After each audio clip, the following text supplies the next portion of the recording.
Joining us now, News Nation contributor and veteran political and media strategist Kurt Bardella to talk more about this.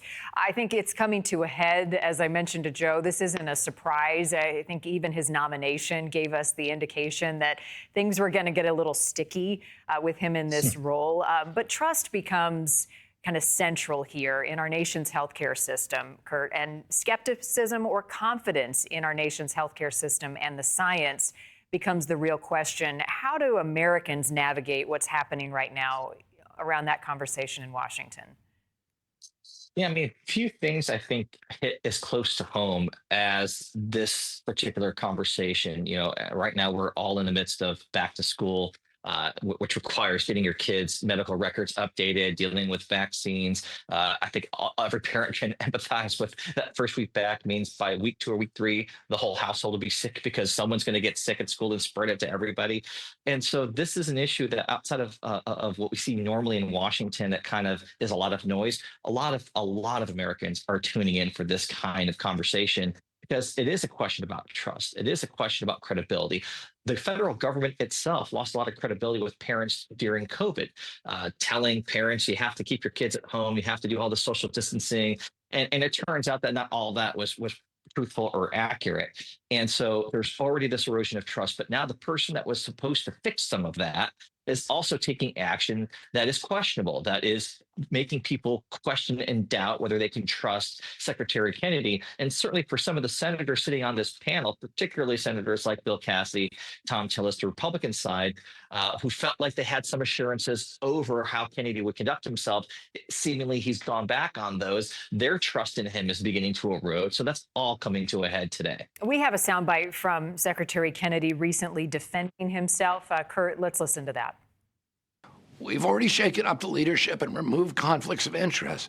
The American people elected President Trump, not bureaucrats, to set health policy. That's the MAHA commitment in action.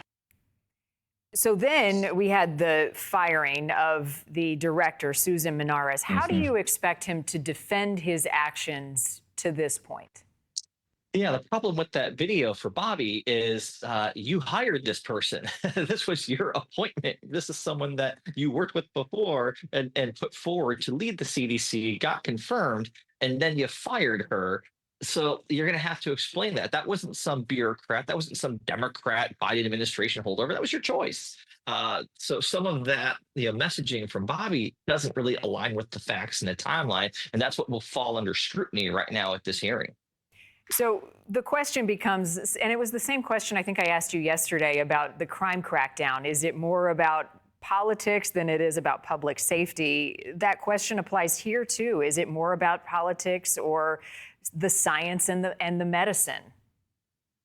I think honestly for Bobby, and this is the difference between him and a lot of, I think, the Trump group. Bobby's a true believer in terms of what he talks about when he's been talking about vaccines and his skepticism of vaccines for a very long time, predating his entry into politics this directly. And so for him, I think it is actually very genuine and coming from a place of how he perceives how policy should be.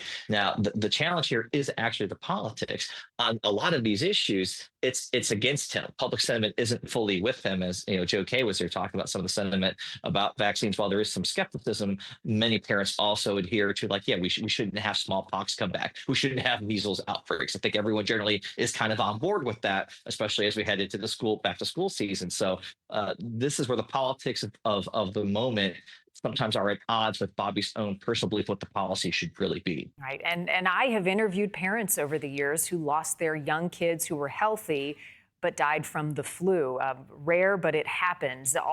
Some of the concerns you talk about, Kurt, as we send our kids back to a busy school year. We're watching this Senate hearing happening in Washington, and once Secretary Kennedy begins to speak, we'll be taking it. Kurt Bardella, thank you as always.